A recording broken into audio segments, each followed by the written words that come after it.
गावाकडनं आला आहे रानमेवा. चला बघूया काय आलं आहे ते.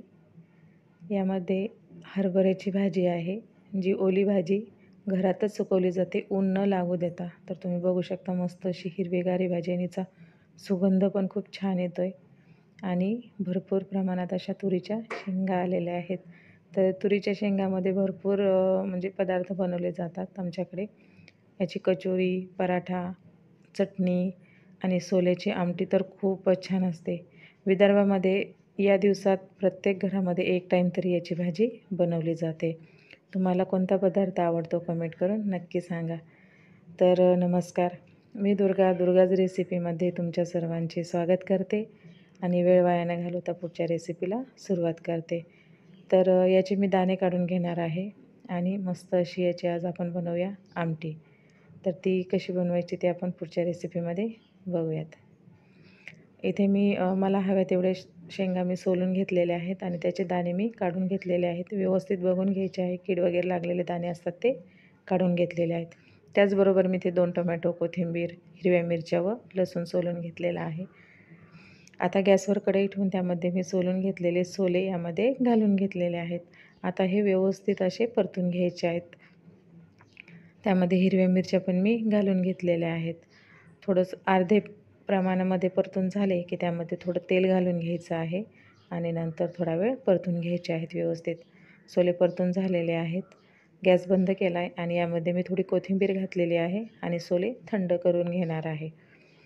तर सोले थंड होत आहे तोपर्यंत 2 टोमॅटो जे घेतले होते ते मी व्यवस्थित बारीक चिरून घेतलेले आहेत. त्याचबरोबर थोडी कोथिंबीर पण बारीक अशी चिरून घेतलेली आहे. सोलून घेतलेला लसूण खलबत्त्यामध्ये ठेचून घ्यायचा आहे. तुम्ही मिरच्या तशा न भाजता जो लसूण आणि हिरवी मिरची आहे ती मिक्सरमधून त्याचा ठेचा पण बनवून तेलामध्ये फ्राय करून भाजी बनवू शकता. थंड झालेले सोले मिक्सरच्या भांड्यामध्ये घालून घ्यायचे आहेत आणि हे आपल्याला वाटून घ्यायचे आहेत. वाटून घेताना त्यामध्ये थोडं पाणी घाला म्हणजे व्यवस्थित असं हे मिश्रण तयार होईल. तर बघू शकता मी वाटून घेतलेले सोले एका भांड्यामध्ये काढून घेणार आहे. उरलेले सोले पण त्याचप्रमाणे मी वाटून घेतलेले आहेत. गॅसवर कढई ठेवून घ्यायची आहे. त्यामध्ये तेल घातलं आहे. अर्धा चमचा जिरा, अर्धा चमचा मोहरी मी घालून घेतलेली आहे. त्याचबरोबर थोडा कढीपत्ता पण घालून घ्यायचा आहे. ठेचलेला लसूण घालून व्यवस्थित असा परतून घ्यायचा आहे. थोडासा लालसर कलर आला की त्यामध्ये चिरून घेतलेला टोमॅटो आणि कोथिंबीर घालून घ्यायची आहे आणि परतून घ्यायची आहे. त्यामध्ये मी अर्धा चमचा हळद घालून घेतलेली आहे आणि वाटून घेतलेले सोले यामध्ये घालून थोडंसं पाणी मी ॲड केलेलं आहे. आता हे एक उकळी येईपर्यंत आपण शिजवून घेणार आहोत. तर बघू शकता मस्त अशी थोडी याला उकळी आलेली आहे. मिश्रण मिक्स करून घेतलेली आहे भाजी आणि यामध्ये गरम पाणी घालून घेतलेलं आहे.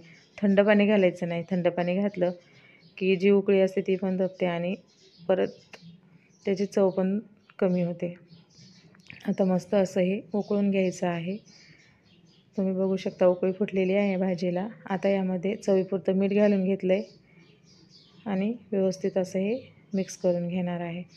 तुम्ही जर माझ्या चॅनलवर नवीन असाल तर माझ्या चॅनलला लाईक करा, शेअर करा आणि अशाच नवीन नवीन व्हिडिओ बघण्यासाठी माझ्या चॅनलला सबस्क्राईब मात्र नक्की करा.